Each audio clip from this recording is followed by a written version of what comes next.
现在开始。尊敬的各位女士们、先生们，大家好。 Dear audience, ladies and gentlemen, and welcome to today's lecture.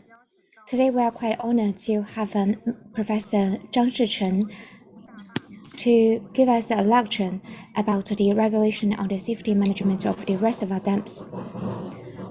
Professor Zhang Shichen, Deputy Director of Dam Safety Management Center, Ministry of Water Resources, Senior Engineer with the rank of Professor, long been engaged in reservoir dam safety assessment and risk management research entrusted by the Ministry of Water Resources.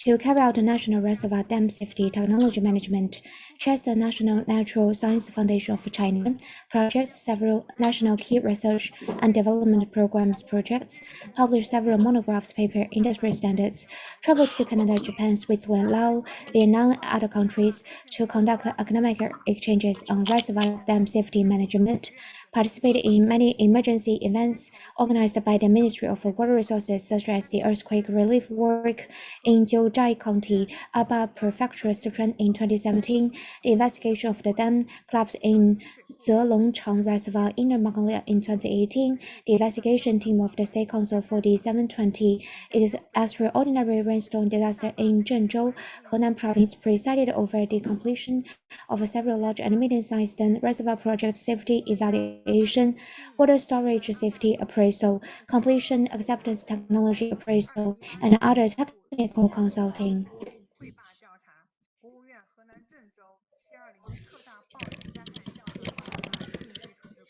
And this is the background information of Professor Zhang Shichen.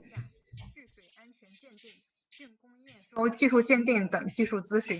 现在我们很荣幸的邀请张博士来给我们讲。Now let's welcome Mr. Zhang. Turn over to you. Good afternoon. I'm from the Dam Safety Management Center. I'm going to share my screen first.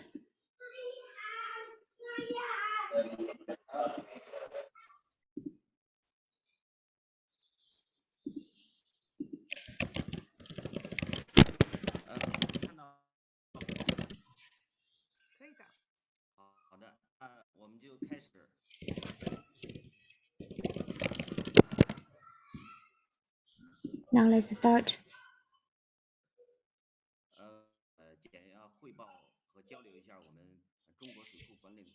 So here, I would like to share with you some of the regulations on safety management of reservoir dams. And also, we are quite happy to have an exchange with you. And actually, before I've been exchanging ideas with the officials of different countries about this aspect. So today, I'm going to share with you the regulations on safety management of reservoir dams. And this is quite important for the reservoir dam.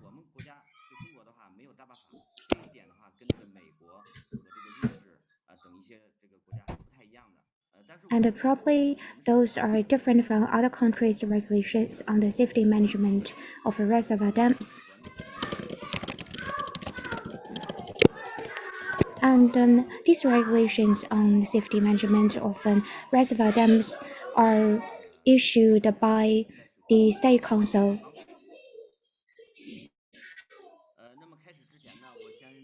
So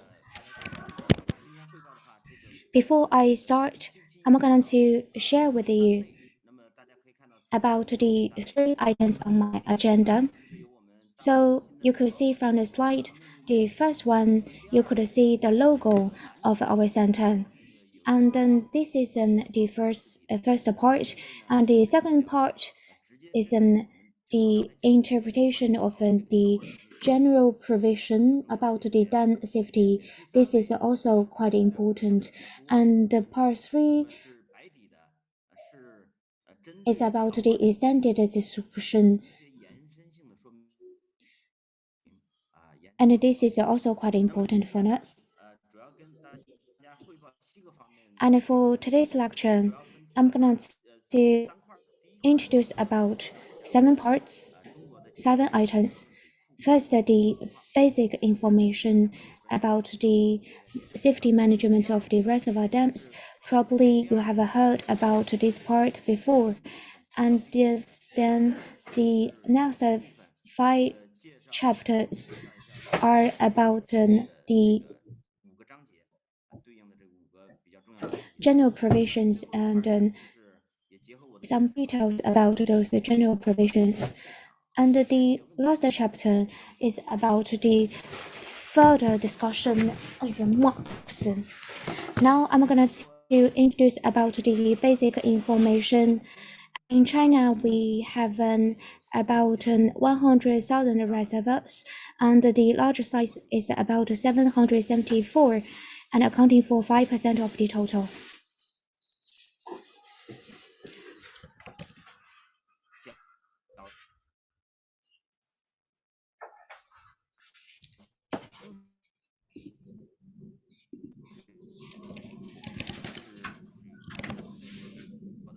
And the median size is about 4,098.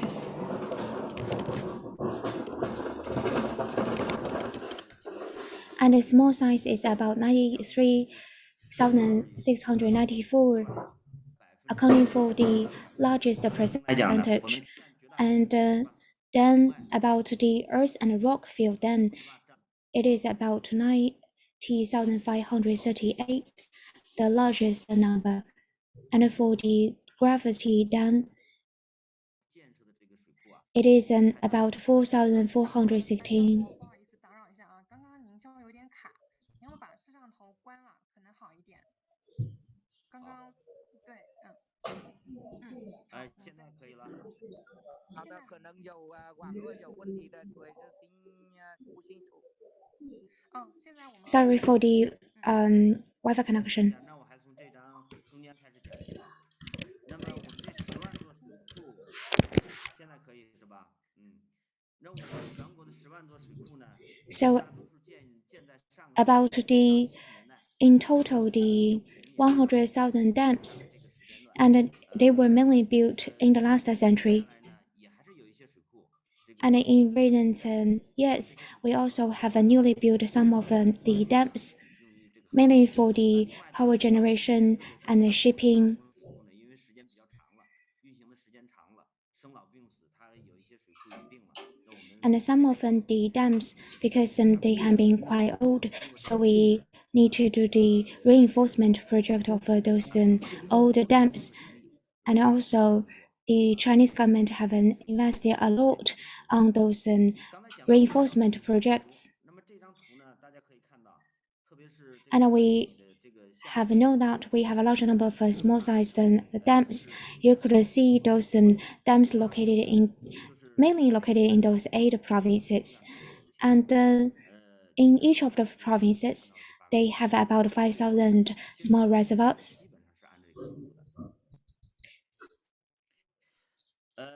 那么水库大坝条例，就是今天我们讲的重点，是发布于1991年，距今。And so, for this regulation, first released in 1991, a history of 30 years, then we have a small change in 2021, and then it is about the replace the term of public security codes in Article 29 and 32 with the Public Security Administration Public Punishment Law. Today, we are going to talk more about this regulation. This regulation consists of 6 chapters and 34 articles with more than 2,900 words. Probably not many words. It is quite important for the safety management. And today, I'm going to cover the first 5 chapters of the 6, and the 6 is quite easy. I will not elaborate.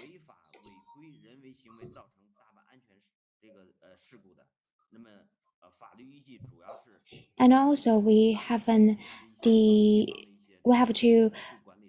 refer to these regulations if we find some breachment, and then we need to give some of the punishment.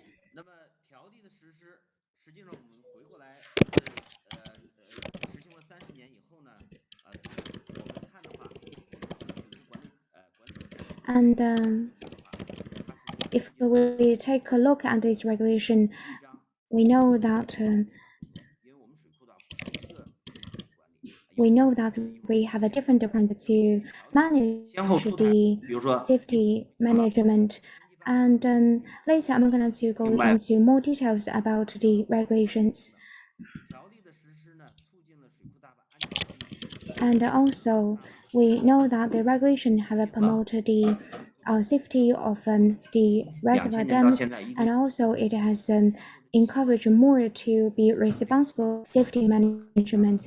And 而且 also, we have promoted the safety management of about 中国的水 thousands of the dams in China, 这个环境的这么 promoted the development of the 30 dams 年 in China. 确实起到非常重要的作用。因为今天时间有限，记录时间 And because of the limits of time, and we also shown you some of the regulations, and especially about those most important one.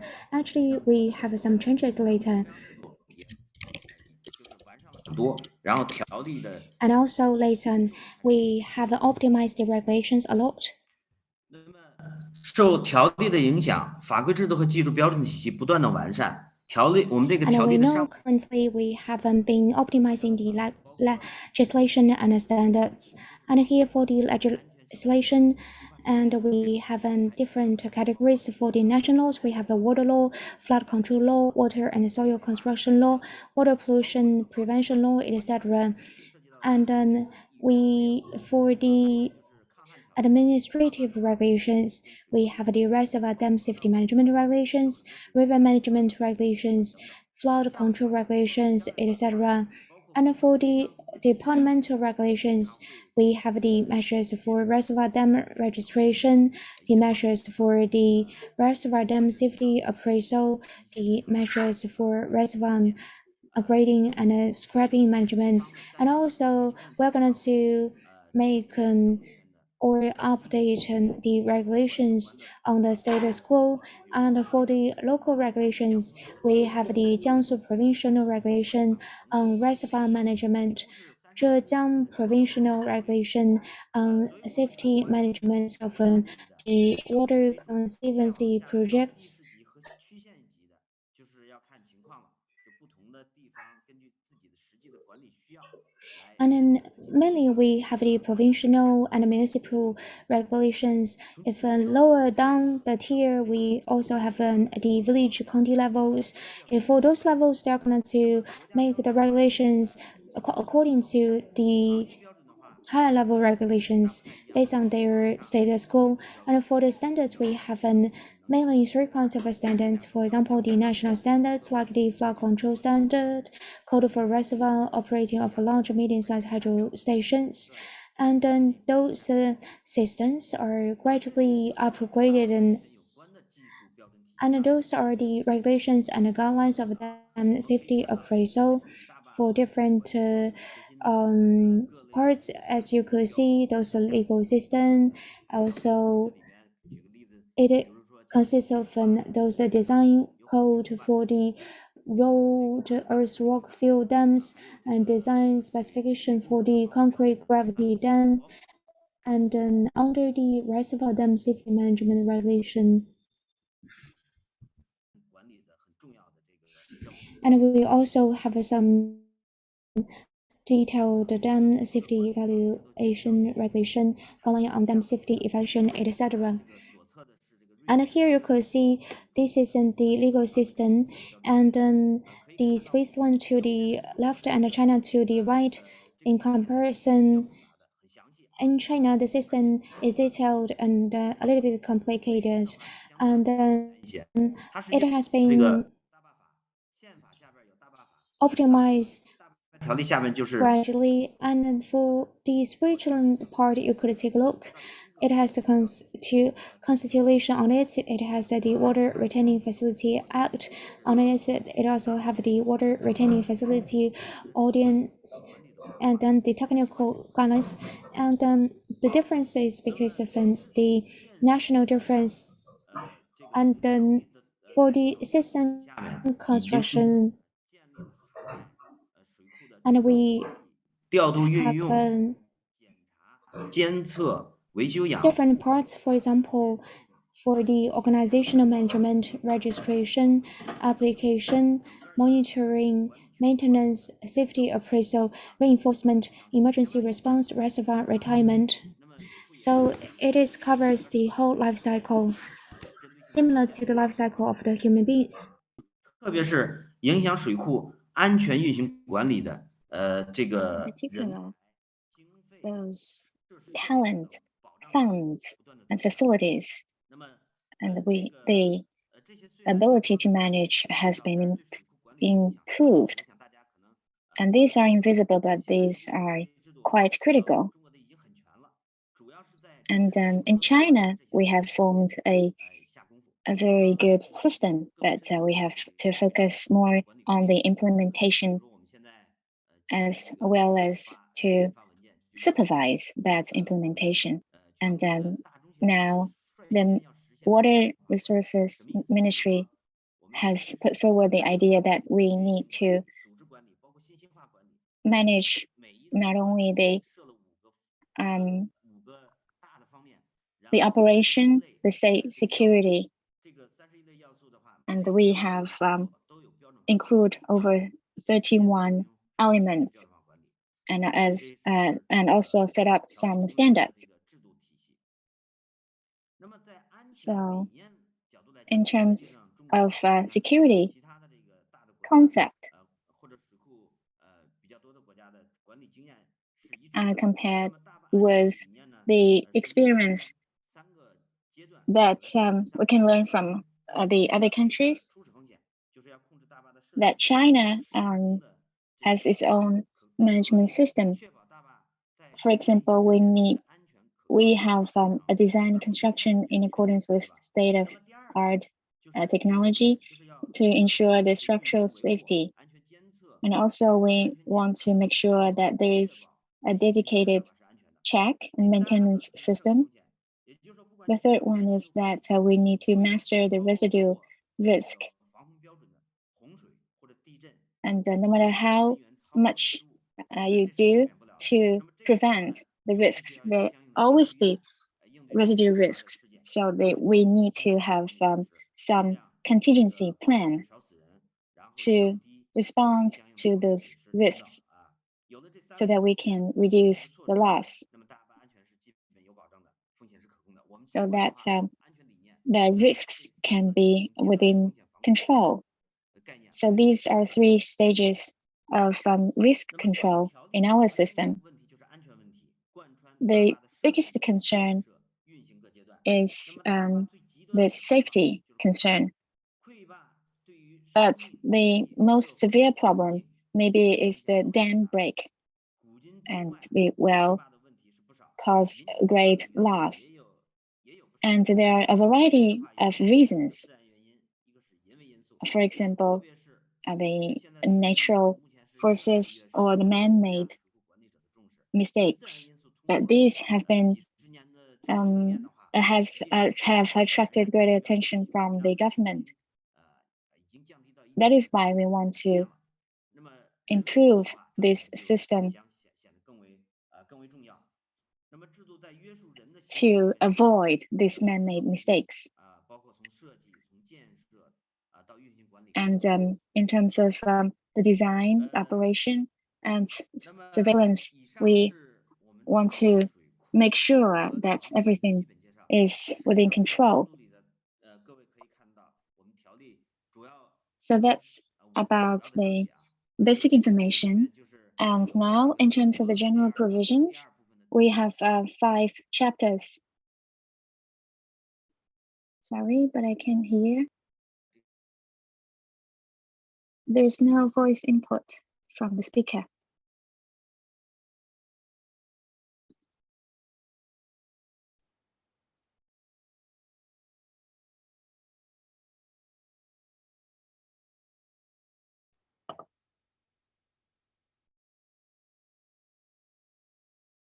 All right, maybe the speaker, there's some technical difficulty there. We can't hear him. All right.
Professor Zhang, we can't hear you.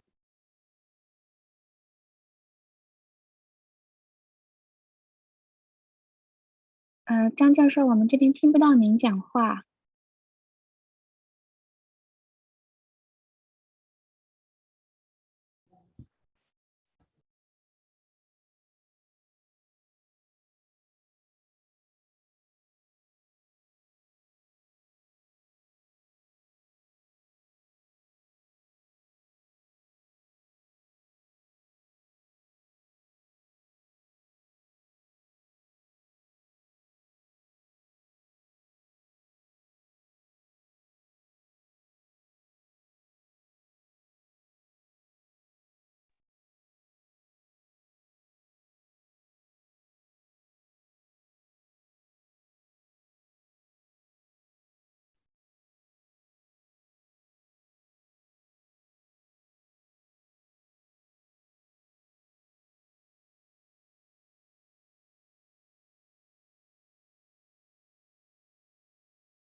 Sorry, would you please wait for a few minutes because Professor Zhang is trying to reconnect.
喂，能听到吗？可以的。好，那我就开始吧。我们还是从第二部分领第一页导开始吧。 Let's continue. 好的那我。现在开始了。呃，这是，这是，那么我们 OK，那么我们这个条例呢，一共是分为 In terms of these general provisions in China, 主要介绍的 there are 6 articles, 包括加强管理和 and mainly about the legislative purpose, 水库大坝 which is mainly to enhance management, ensure safety, and the legislative objects, the reservoir dam, the safety management, and it has clarified responsibilities for the management and the supervision responsibility. And it also strengthened responsibilities. And the principal function of these dams is to prevent and control flood. And we have established a responsibility system which has clarified the responsibilities of different people liable, and we need to publicize the information, including their name, the title, and their phone number, so that the public can supervise, can help to oversee this operation. For example, this year, our ministry has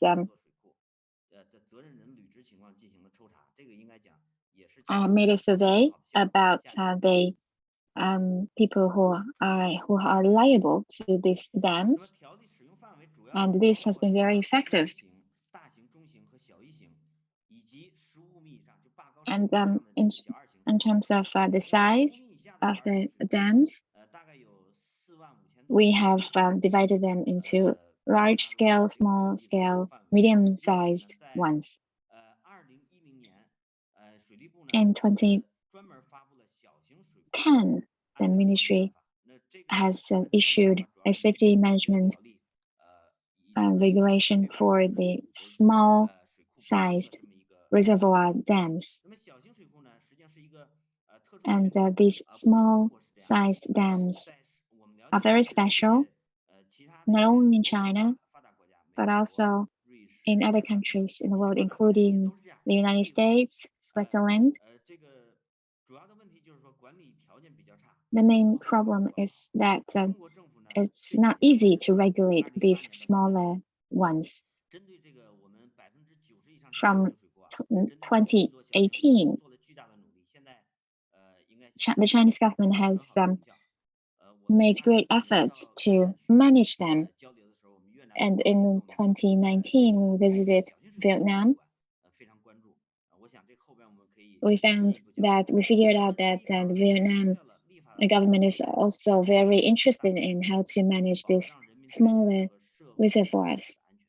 And the safety of these reservoirs can help us to ensure the safety of our people's lives and properties.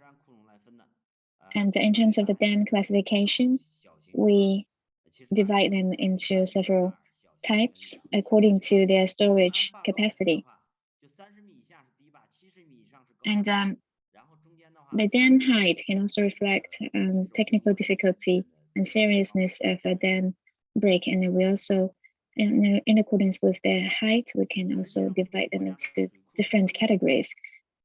And for different countries, and they have different kinds of standards for classification. For example, in Switzerland, they classify these reservoirs in accordance with the height and storage capacity.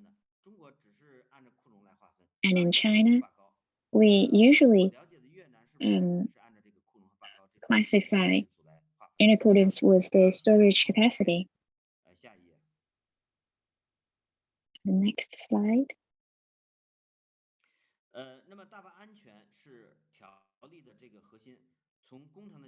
And the dam safety is the most important part in the general provisions. And in terms of management, a reservoir is a water storage project. Sorry, the professor is offline again.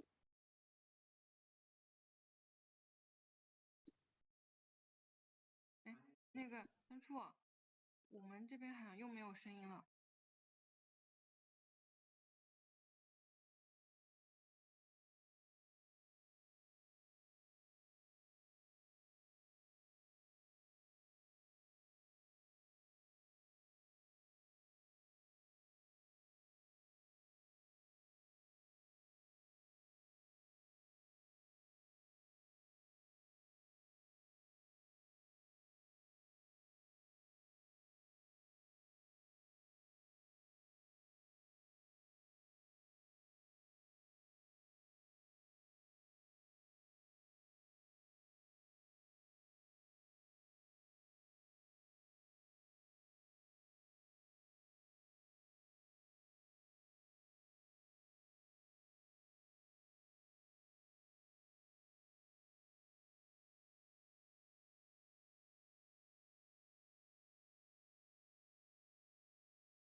那个发言老师，麻烦跟学员们也说一声，刚好我们现在也过了40分钟，我们请学员们先休息5分钟，5分钟以后我们再回来好了。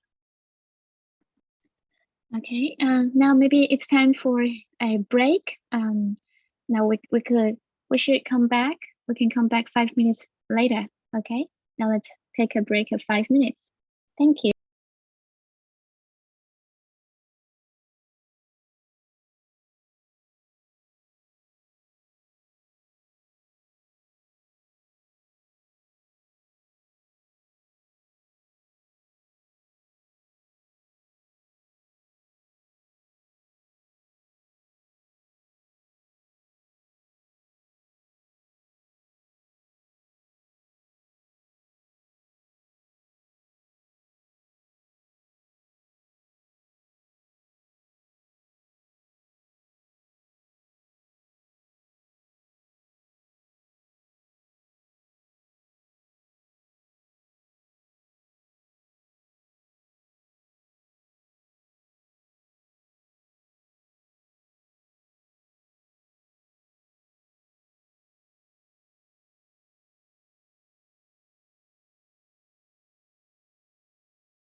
19页啊。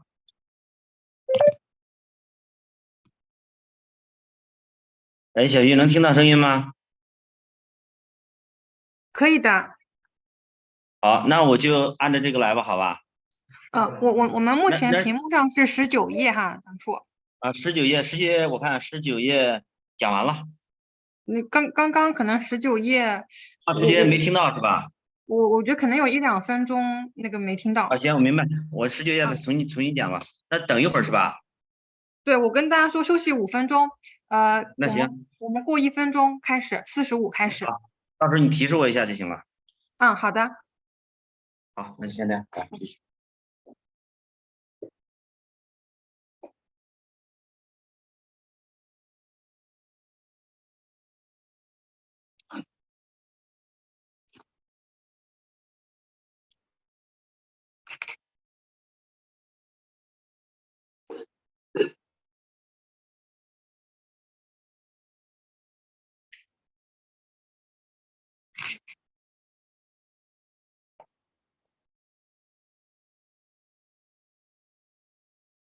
Ini kan hanya dimanfaatkan kalau untuk dengan pertanian dan itu juga sangat sedikit sekali di wilayah, maksudnya kan wilayah kota ya. Itu kalau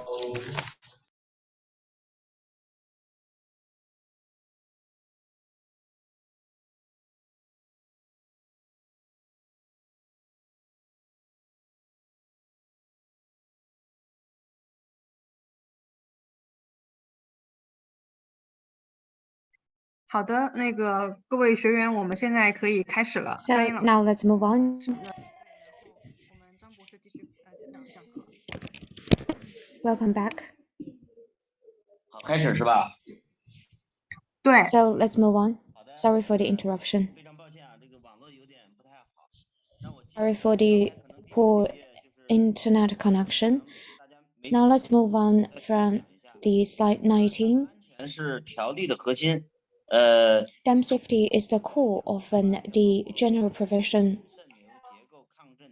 And for the reservoir dam, it concludes the different parts, for example, like the reservoir, hydropower station, and navigation power hub, and a well check dam, and a tailing dam, and ash storage dam. A note, and the reservoir refers to the projected attribute, and also we have the dam safety, safety management, different phases of the management. And in order to reduce the risk, and we should have the contingency plan. Also, we should have the competent department to responsible for different parts. Next slide, please. 下一页。对，那么我们中国的这个水库管理体制相对来说。And in China, our system is relatively complicated, and they have different competent departments to manage it. 这个概念不完全准确。Actually, we cannot say it is all under the management of the Ministry of the Water Resources. Actually, we have different departments, for example, water conservancy, energy, construction, transport, agriculture. And for the water conservancy, it manages a large part of the whole system. And actually, for the smaller size of the reservoirs, generally they have no direct competent department to manage it. So for those kind of reservoirs, we have the reform. For example, the government will invest and hire the professional companies to manage those reservoirs. So we have the enough money and the right people to manage those reservoirs, and also we have achieved a lot in these parts. 我们中国水库刚才讲是分部门管的，也是分级 As 管。 I mentioned before, and we have a layered management system, and they have a different layers. For example, province, city, county, town, village. And also, you could see we have the water conservancy managing 99% of the dams, and the energy department manage about 842 dams. Though the number is quite small, their storage is quite high, and those dams are mainly for the power generation. And also we have other departments in traffic, agriculture, forestry. They also manage those dams.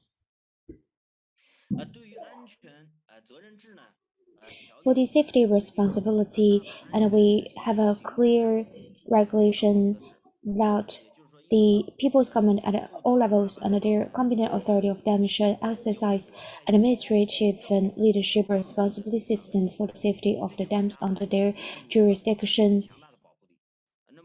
In this sense, the management is quite good, and also we should do the information disclosure for the management, and also different disclosure should be done at their different levels. For the provincial level, it should be disclosed at the provincial government report, and likewise for other layers of the governments. 那么不同的国家实际上水库管理的体制应该是不一样的，甚至有的国家可能 different countries have different systems. Probably there are some big difference in different countries. And for all the audience, I know that your country's system probably different from each other. And take a look at the left. It is about Switzerland's system. And also for one of the dam, they have 4 layers for the management layer. 1 dam personnel, layer 2 the experienced engineer, layer 3 experts, layer 4 supervisionary authority. And for the dam safety in China, and we have the supervisory organizations, reservoir management unit, and then entrusted to the design companies, the research institutes, and universities. So that's the difference in different countries' system.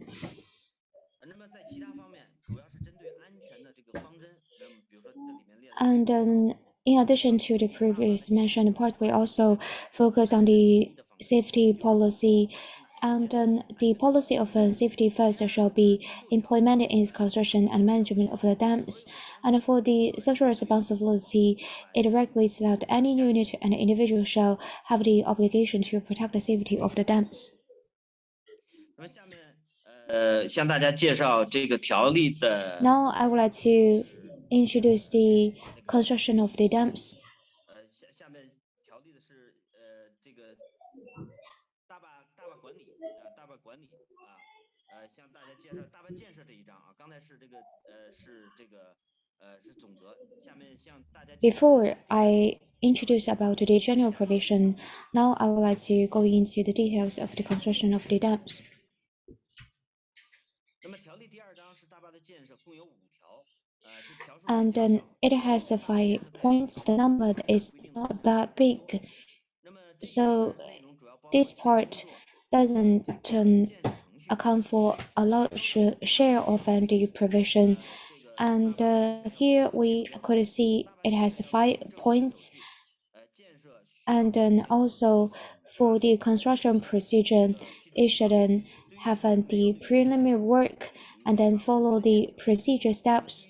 And after different the processes, it could be approved by the competent department before it could start the construction. And also before it is go to the operation, it should be checked and then finally accepted by the competent authorities. And this is the Article 7 and Article 8 about the design standards and the engineering design respectively. And for the design standards, we should follow the technical standards, and for the engineering design, below the corresponding qualification. And for the rational design, actually, we have been optimizing the technical standards. For example, the technical standards for the survey, flood, semantic standard, and test and design. And in total, probably we have over 100 standards for the technical support. And in addition, our Chinese government have established a quite strict construction quality assurance. For example, we have to smoothly implement the owner system, supervision system, bidding and tendering system. And also, we have to have the acceptance check.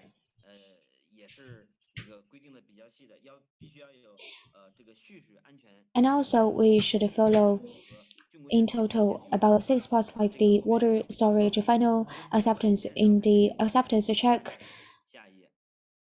And all in all, it is for the purpose of safety.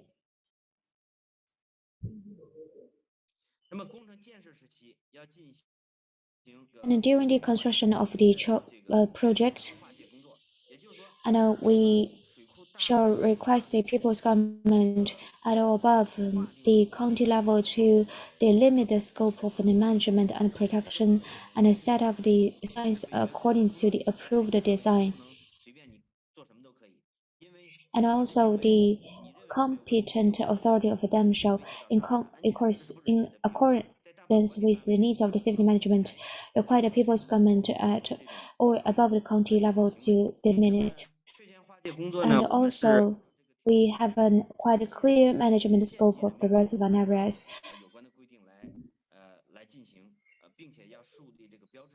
And also, the competent authority of the dams shall organize a dam management unit which shall participate in the quality inspection and different processes.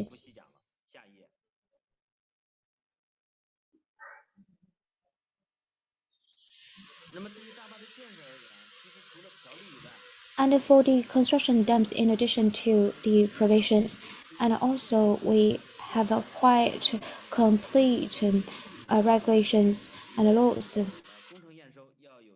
For example, we should meet the planning, scientific design qualification, and also in the construction management, we should do the land acquisition and resettlement, etc.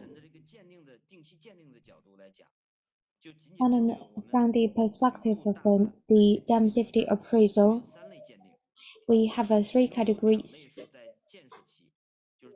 2 in the period of construction. For example, we should have a safety appraisal for impounding and a safety appraisal on acceptance of the construction dam.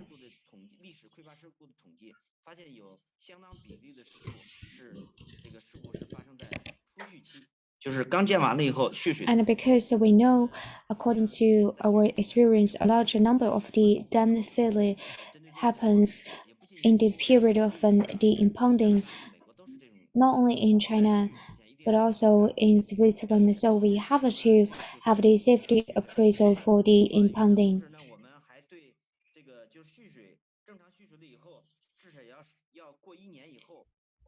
And then after 1 year, we should take a look at the safety of the dam. That is so for this 1 year, it is from the first impounding to the later 1 year operation. Only when it is quite safe in this 1 year can we have the safety appraisal on the acceptance of the construction dam. The third one is a periodically safety appraisal. After the safety appraisal on the acceptance construction dam, it should be done every 5 years after the acceptance. Later, I'm going to go into more details.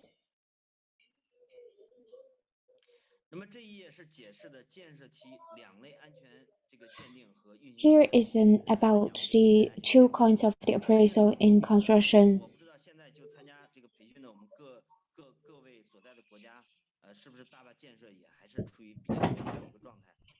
And then I don't know if your countries are building lots of the dam now.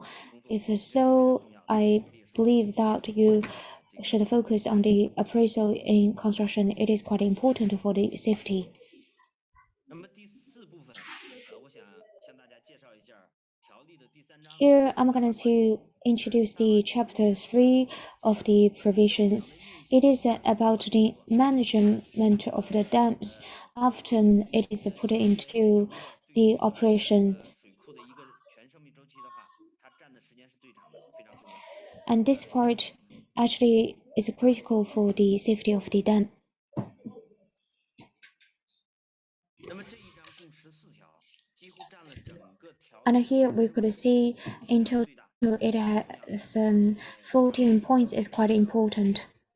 一个是大坝的安全保护，比如说人的一些禁止性的一些活动，就是不能干的一些活动，在这章做了规定。第二个就是说 activities prohibited. The second one is operational management, including maintenance and the requirements for repairment and dispatching. The third one is about safety management, including registration, safety monitoring, safety appraisal, flood control, and emergency disposal.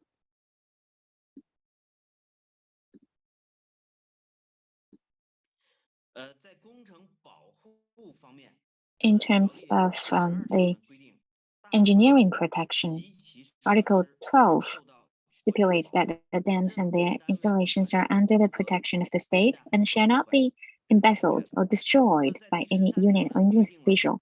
And Article 13 said that blasting, well drilling, quarrying, mining, sand digging, earth collecting, grave repairing, and other activities that may endanger the safety of the dams are prohibited. And I know that some people want to take actions like blasting and mining. So we have to invite experts to assess the security, the safety, and ask the government for approval. And in terms of operation protection and dam crest highway, if it is necessary for dam crest to be served as a highway, then has to be approved. And Article 17 is about activities including the establishment of wild fish ponds. They have to be approved by the government. The next slide.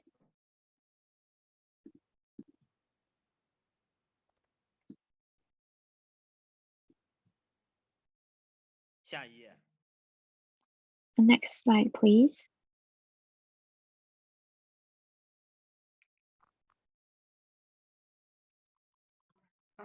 那个张博可能有些卡，我们这边已经在翻页了，可能网络上还没有那个体现出来，稍等哈。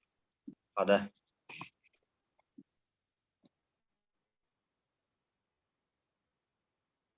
在运行管理方面，条例第10。As for operation management, Article 18 stipulates that the competent authorities of dams shall provide dam safety management personnel. And the Article 19 stipulates that the management units must, in accordance with relevant technical standards, monitor and inspect the safety of the dams. And if there are any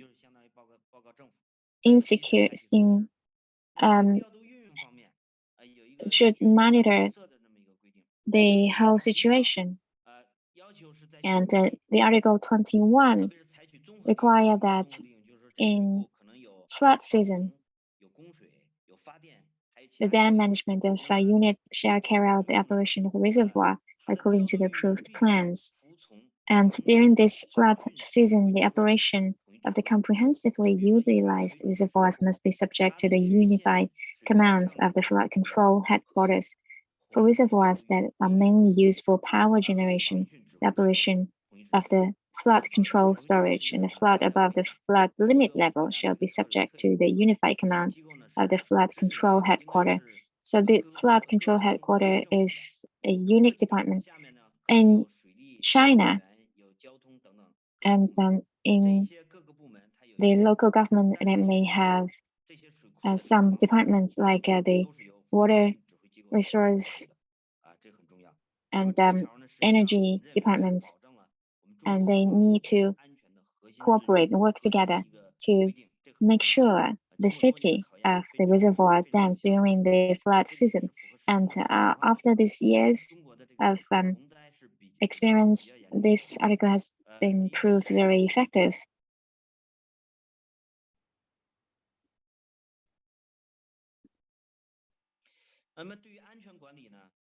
As for safety management, the regulation has stipulated some registration system and contingency plans.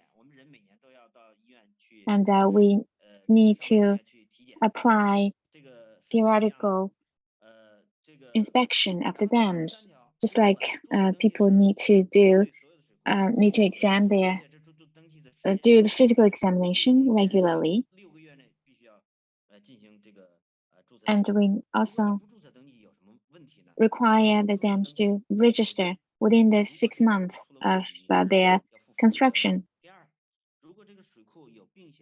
If there are some risks of the dam, and the government will give them some subsidies for repairment and reinforcement. And the Article 24 require the dam management unit and relevant departments shall prepare materials for flood control and emergency rescue, and ensure that the smooth transmission of water regime and alarming, and as well as the smooth communication between the management unit and the authorities.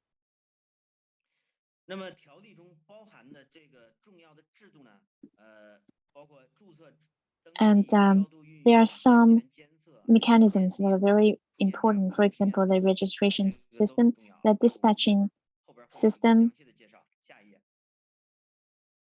and we will have a much more detailed introduction in the later part.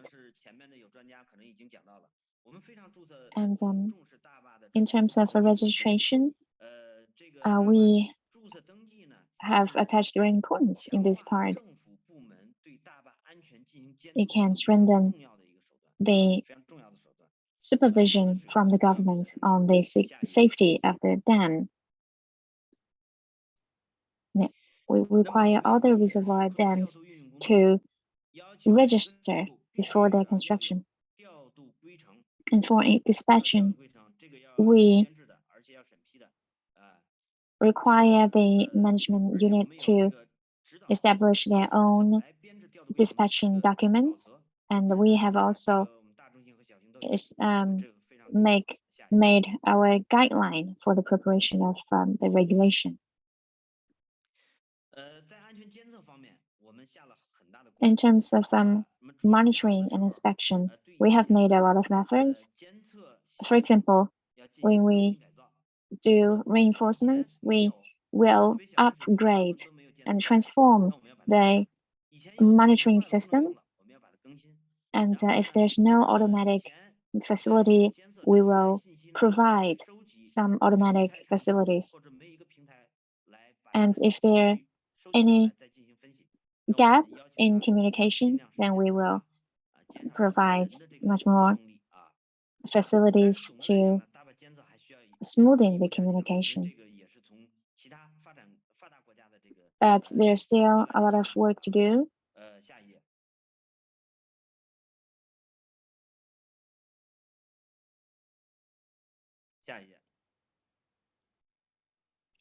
Next slide, please.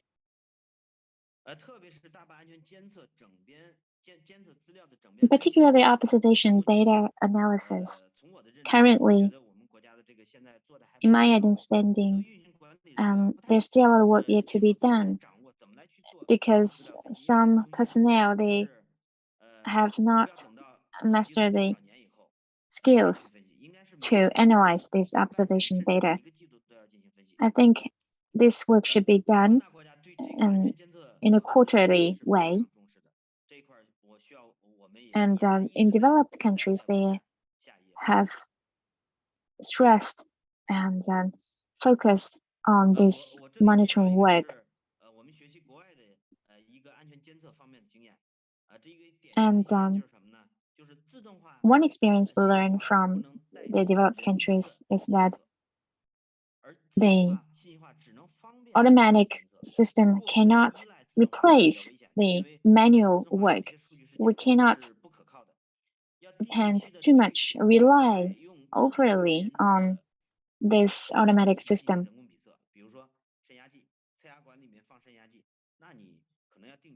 For example, the tools need to be checked, and the results need to be compared with the manual work. And last year, according to the requirements of the ministry, we have did a data survey on this situation in terms of the monitoring. Less than 10% of the dams were under monitoring.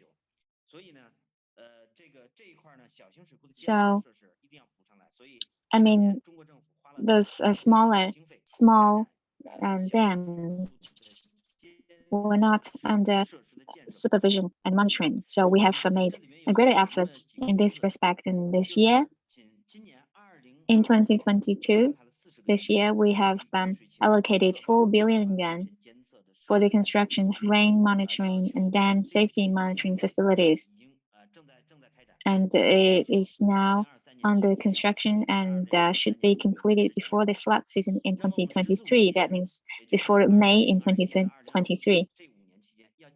And during the 14th five-year plan, we should basically complete the construction. And for some dams, they are relatively low. For example, less than 15 meters. It may have been operated for 50 years. It's very stable.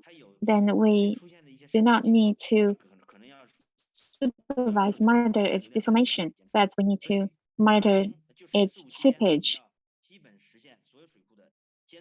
So during this 14 five-year plan, we should basically complete the construction. And the task is huge, and the direct construction should not be less than 10 billion yuan.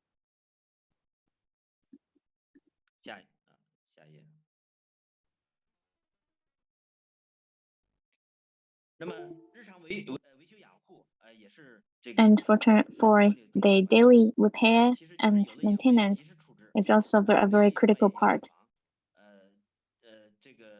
Even though there are no risks, we should also pay attention to the prevention of these problems. For safety appraisal, this, appraisal after the completion of the construction. So it's like a physical examination.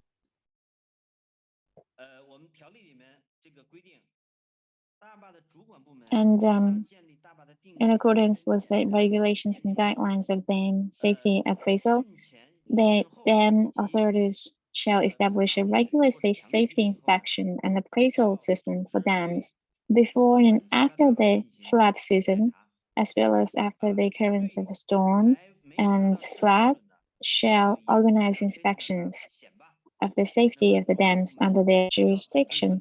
And for dangerous dams that have not yet reached design standards, have serious quality defects, then you have to be strengthened or abandoned. And we have classified them into three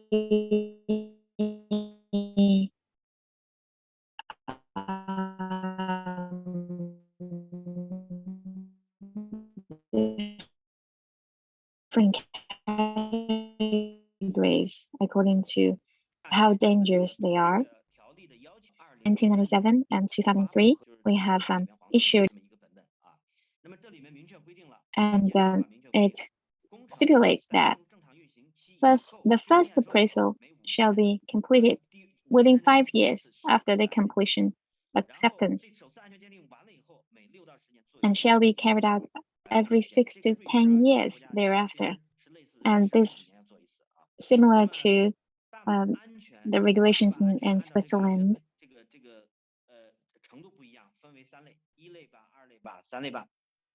And according to the safety condition of the dam, can be divided into 3 categories: first, second, and third categories.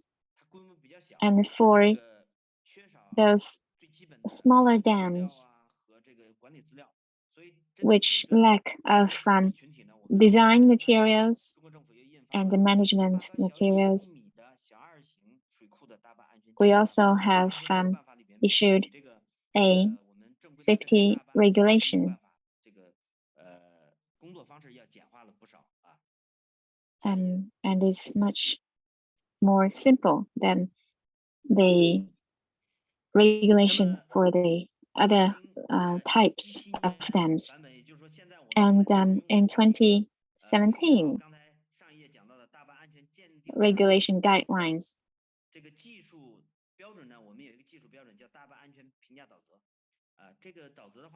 and we have issued a guideline for safety assessment of reservoirs and dams, and we have translated into other languages so that we can better communicate with other countries.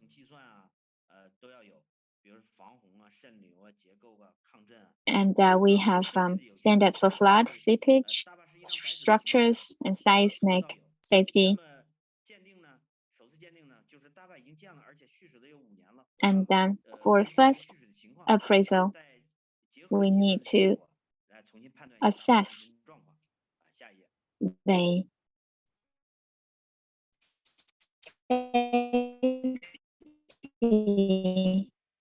situation of the dam. For procedures of dam safety appraisal, there are 5 steps. First, the supervisory authority makes appraisal plan according to regulations, and then they give the task to the managerial units.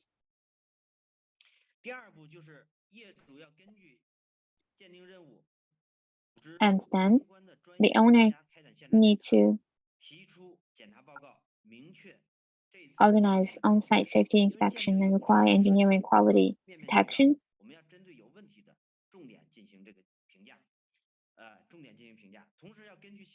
And in accordance with the requirements of the on-site inspection experts, then the dams have to, and the managerial units have to take measures to further detect about, for example, the structure, the seepage, the metal structure.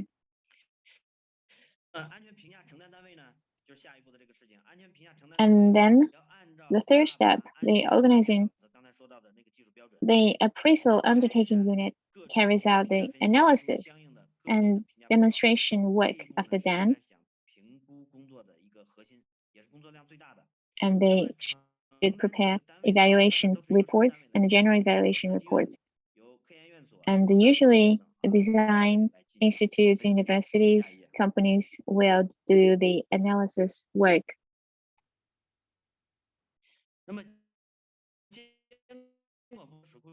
and the supervisory unit will organize another group of experts to review the safety evaluation report and discuss and put forward a report on the dam safety appraisal. And they should point out whether it's safe or not. If it's not safe, then what can we do to enhance it? For example, whether is it safe in terms of its structure? And they need to give us a conclusion and put forward their advice for further repairment. And this is very critical.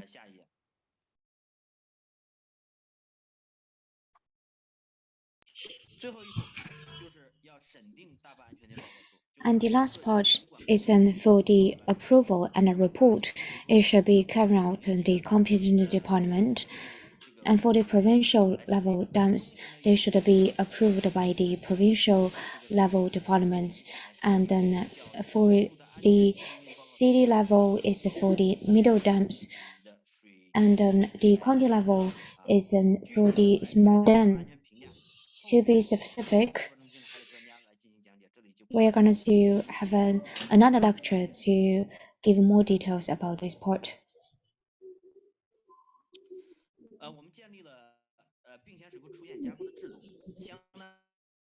And enforcement, we also have the regulation. It is like a surgical process.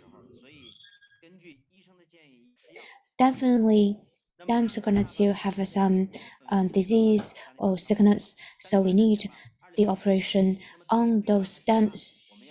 For the Class 1 or more dam, they operate as designed. For the Class 2 dam with problems, they shouldn't be operate under limited conditions. And also, for some of the dams, if they have problems, they couldn't only have low levels as it starts the operation. For example, it used to have a water level 100 meters. Now it should be only as high as 80 meters. And this is for the emergency management. It is to regulate the emergency plan for dam safety management for all reservoirs. It regulates which departments should take what kind of measures in the face of the emergency, and also who should they report to, and what kind of the strategies should be taken by those departments. And also we should have the exit route if some accidents happened. 下面向大家介绍这个条例的第4章，就是显码。Now I'm going to go into the details of about the disposal of the risky dam. 那么第4章是显码处理，刚才讲了，显码实际上就是这个3类吧。As mentioned, for the risky dams, there are the class 3 dams and probably some of the dams from the class 2.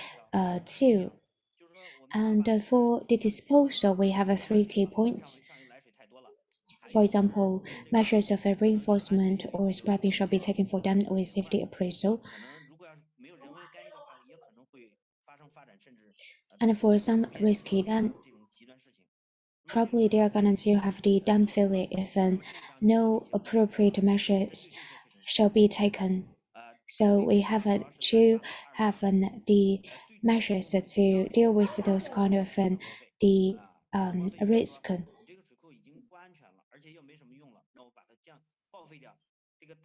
We could develop a disposal plan and eliminate potential safety hazards. If we do not do properly for some of the cases, they're going to put the downstream into danger. Also, we should have the contingency plan in case of the dam failure.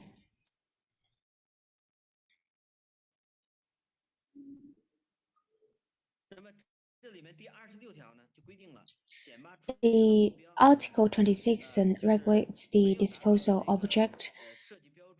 For a risky dam that failed to meet the assigned flood standard seismic fortification criterion or have serious quality defects, the competent authority shall organize relevant units to classify them, take reinforced measures. And then Article 27 regulates that the competent authority shall work out a reinforced plan and within a defined time. And also, we have to have the design first before we do the reinforcement. And later, we should Section 28 regulates the contingency plan. The competent authority shall organize the relevant units to make an estimate of the possible mode of collapse of the dangerous dam and the extent of the submersion, and then make a plan and submit it to the higher authority for the approval. And for the disposal mainly, and we have the reinforcement, and we shouldn't have the engineering measures so as to remove the risk. And then, which I have mentioned before.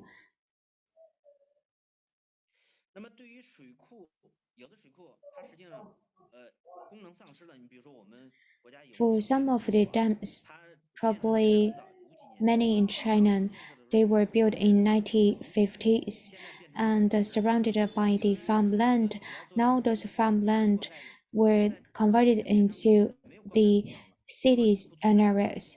And then such dams used to irrigate the farmland, and then now it is not functional. So then we will have the demotion and a retirement of the dams so as to reduce the risk. And then if we do the reinforcement, investment is high and the returns is low, then we're going to still obtain or demotion. According to the statistics,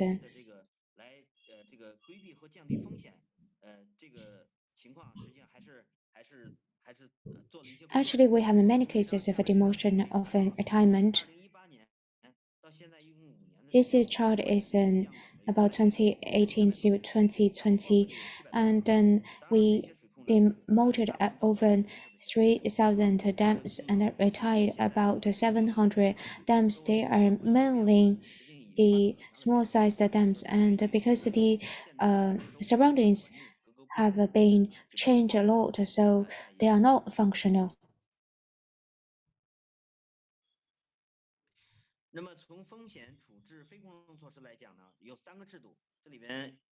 And here are the non-engineering measures. For example, EPP, contingency plan. For the OMS, stands for the operation, maintenance, and surveillance. The third one is the annual safety report. Later, I'm going to elaborate on this part. EPP is quite important. It is to deal with the sudden dam accidents or emergencies. So we have the right plan just in case. So we should think in advance about the potential accidents and their risks. Then we figure out the measures to deal with such accidents, and then different competent departments should take their responsibilities and fulfill their responsibility in the cases. So it's like an army follow the order. It is quite important.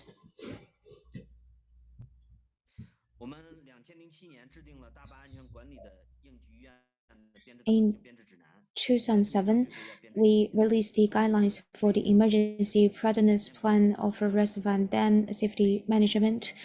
And also, we focus on the drill a lot. Every year before the May, we will have the drills, and then either for the floods and the failure, we're going to have the drills for such an accidents. And in the drills, we will take the right measures to see how could we handle those accidents. This is the emergency response plan. And we have the superior government and relevant emergency organizations at the top. And then, in addition to the water conservancy, we also get the emergency support from departments of communication, transportation, alert, and medical care.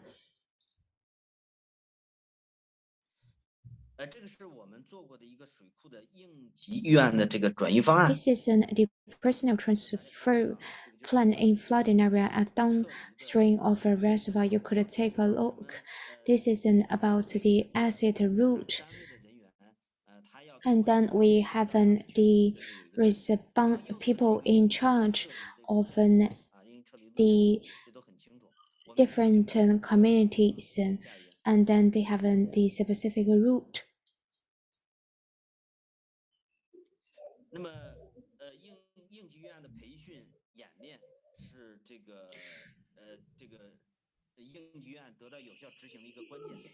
And we know that the contingency plan and the drills are quite important. For example, in the Jiangsu province where I located, we have the drills before May.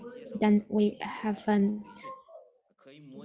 many rounds of the drills for the personnel, and then they are trained to deal with the different contingencies like the dam failure, the crack of the dam, or other accidents, and the results are quite satisfactory. And for the dam safety annual report, and we borrow it from other countries, for example, like Switzerland and some Western countries. I think it makes sense.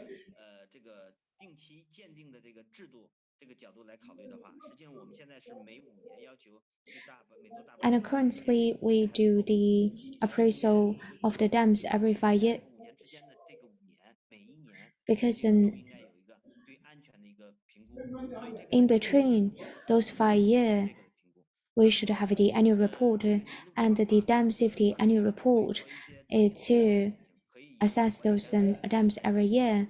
We don't necessarily to hire the third party to do the report. Also, we couldn't have the owners to have the assessment, and also we currently focus a lot on those annual report.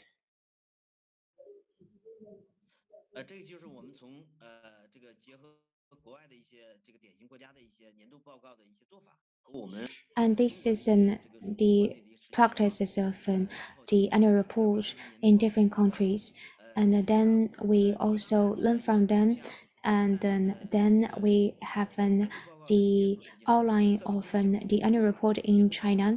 It includes 9 parts, and also we have some trials and errors, and to optimize it.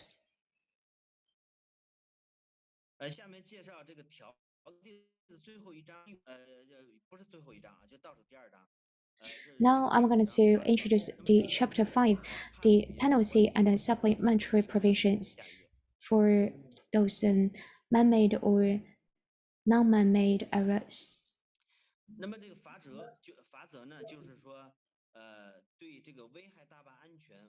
Chapter 5 involves the penalty provisions for actions endangering dam safety and violating the regulations. For example, some people swimming in the dam and then die, and the poor management of the dams. Then we have some,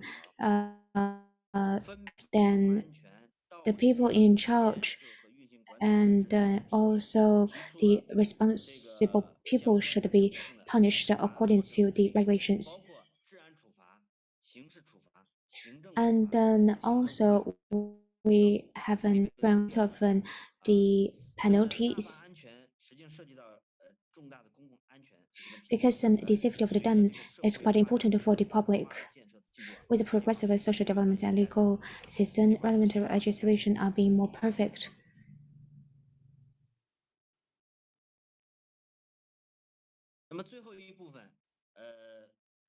Today, for my lecture, the last part is the further discussion and remarks, and mainly about the challenges in the safety management of the dams from my perspective. And the regulations were released in 1991, and now 31 years. Actually, 7 years ago, we wanted to have some changes in the regulation, but it is quite challenging, and also we have taken into consideration many issues and many parties.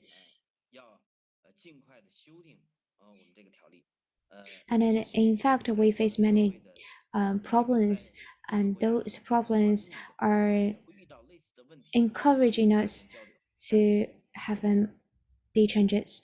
And here I'm going to you from my opinion. Hope that we could to have a more scenarios. First, extreme weathers you must be familiar with, probably such as floods, typhoons, droughts, and earthquake, and influencing actively on the safety of the reservoir dams. Last in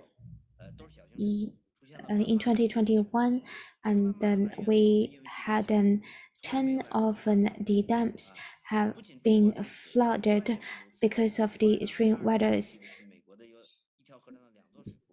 I remember in 2020, two dams were flooded in America.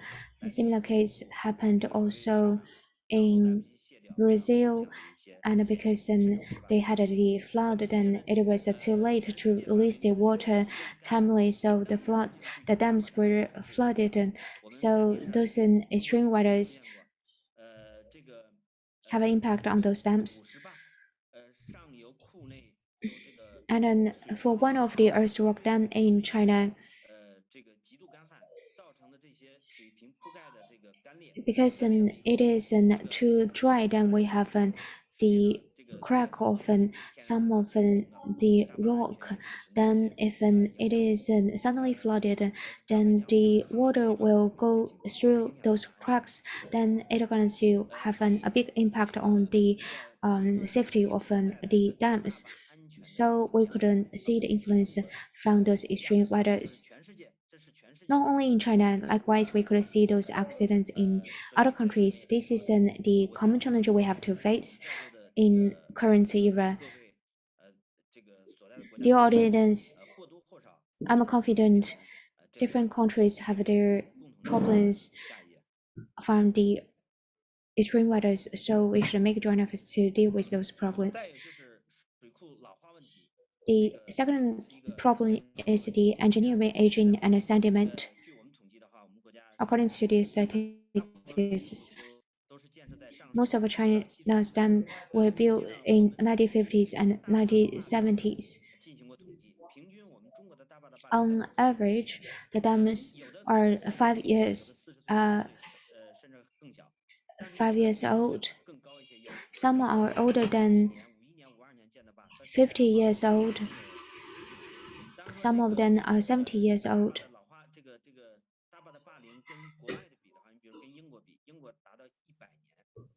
But compared with UK and Switzerland, we could see their dams are over, some of the dams are over 100 years old. So in China, the average operation year is about 50 years. So later, we're going to deal with the aging, the problems caused by the aging. So what should we do with the aging? Probably later in the regulations, we have to consider the aging issues. Probably how could we suspend such an aging?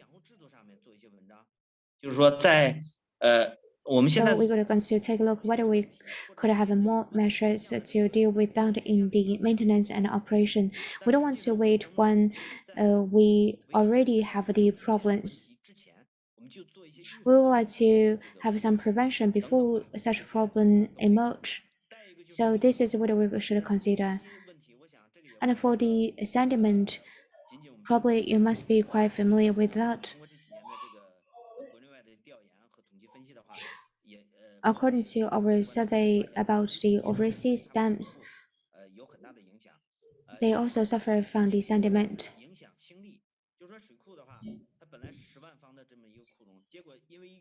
And it will influence the capacity of the dams. Probably later, before it was about 100,000 cubic meters. Because of the sediment, it could only have the capacity of the previous half of the previous capacity, and then it will influence the power generation, and then also because of the sediments, and then it's going to have the result of the flood prevention, and also like other problems like those they're going to influence the downstream. But also we know that it costs a lot to deal with the sediment. 再有就是从我们这个历史，我们中国的这个水库的这个隐患的类型，就引发隐患的一些缺陷的角度。And also we could see that there are many hidden dangers in dam crossing structures. 比较多，因为这个土坝、川坝、涵管，这个因为接触部位防渗措施不到位。 This is because many earth rock dams are built through dam structure. The counterparts with the dam body have congenital defects. And back then, our society wasn't that advanced. So we had some problems with those dams at the very beginning. And also we used the ceramics and tubes, and so it was not that strong. So definitely they are going to later have some the problems on the dams.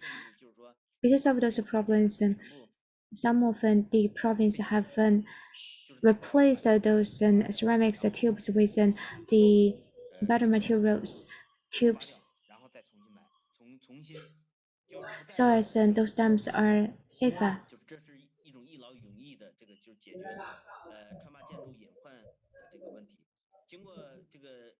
And then by doing so, some of the problems from the dam crossing structures have been eased. Definitely, we still have the problems from this part, but those problems have been eased a lot. And then I think probably other countries also have faced such problems.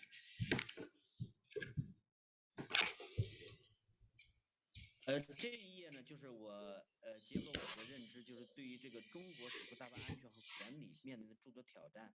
And those are the challenges, in my opinion. And then in detail, I think there are 6 supports and hope for exchanges of opinions. First, we should further improve the comprehensive management system of the reservoir dam projects to ensure the dam design and construction quality. so as to avoid the risk at the very beginning. Second, continue to strengthen the operation and supervision of the dam throughout its life cycle and consolidate the benign safety assurance mechanism. Number three, adhere to the principle of attaching equal importance to engineering measures and non-engineering measures and gradually establish a dam risk management system. 现在有加拿大、澳大利亚、美国等等一些发达国家在用，包括英国等等。And currently, we have developed countries are using such a system.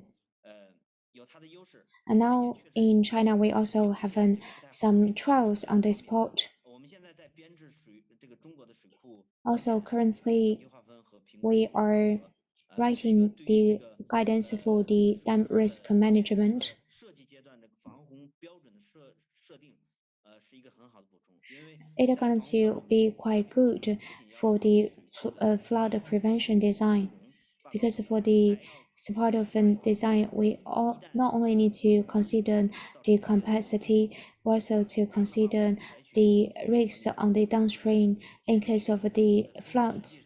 So we have to have different levels of the dams. Then we should design their levels in terms of the flood prevention. Now we are having some trials and also to follow the international standards. Number four, it is to strengthen the research and development of core technology and equipment and improve the ability of risk early warning, hidden danger management, and emergency rescue. Since 2000, and we have reinforced the 70,000 dams.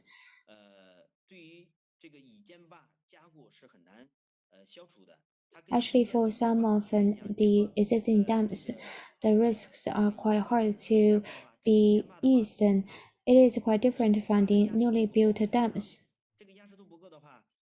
And probably the pressure on the earthwork dams will not run enough during the construction. So how to solve this issue going to be quite hard in after the dams were put into operation. Number five, to implement innovation to drive high quality development of the reservoirs. And then in a previous seminar, and then we mentioned that the key is also about the management of the personnel.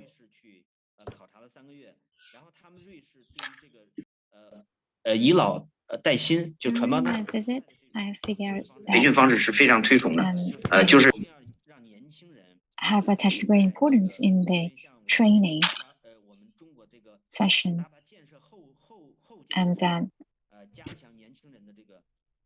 in particular, training for the young 第六个 talents.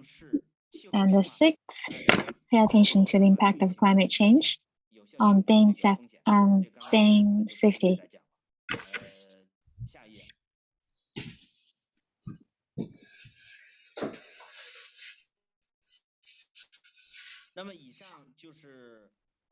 So this is today's main content. In conclusion,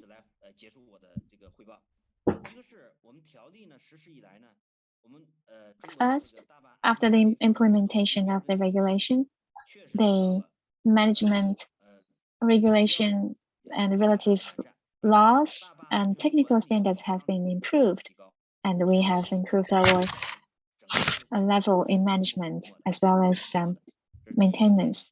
And second,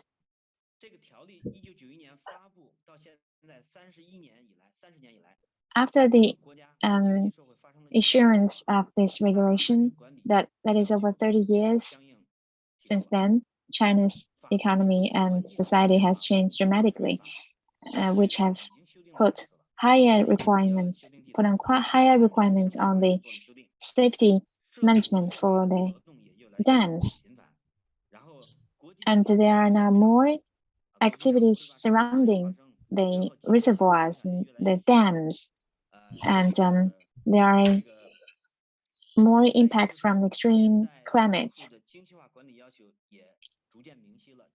And we have much more requirements for the precise management.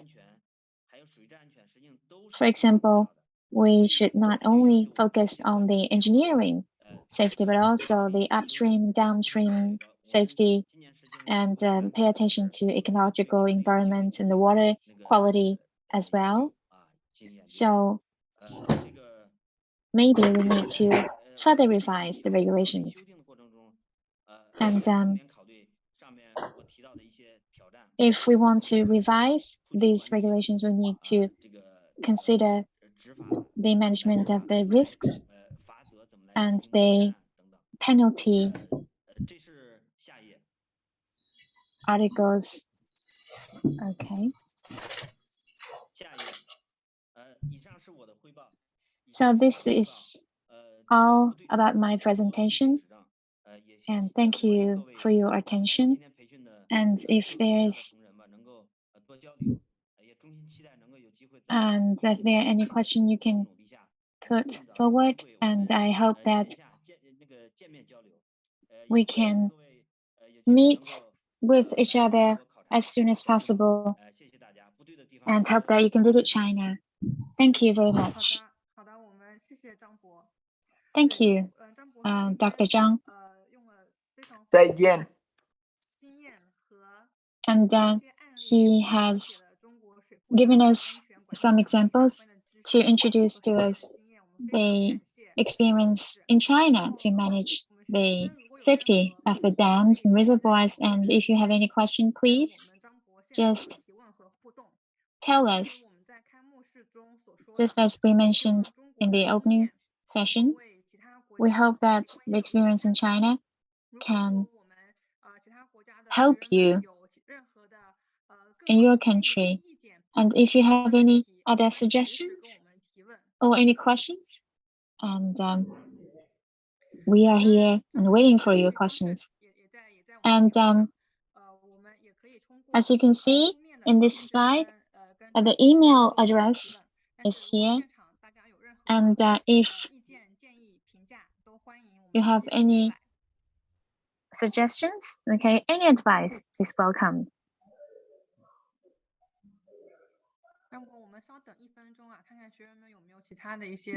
Maybe we'll just wait for 1 minute to see whether there is any feedback.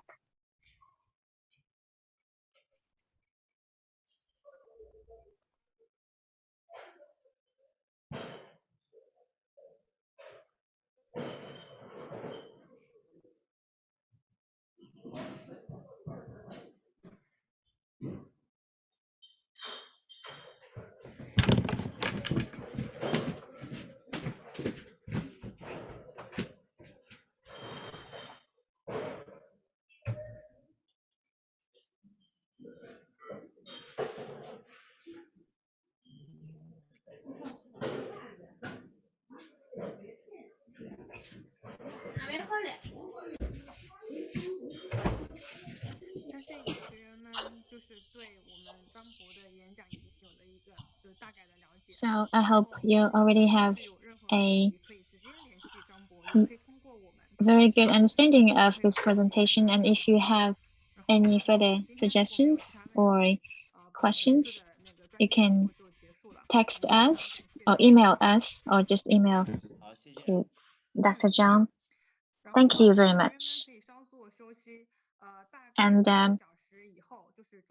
now 1 hour later, that is 6 o'clock p.m. in China, we will begin the second session, which is an overview of China.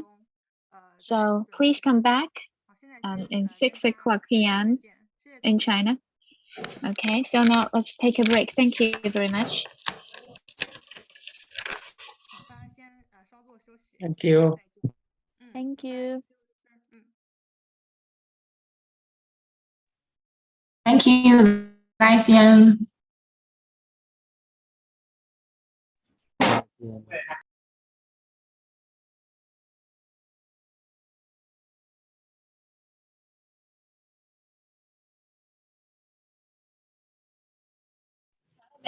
拜拜。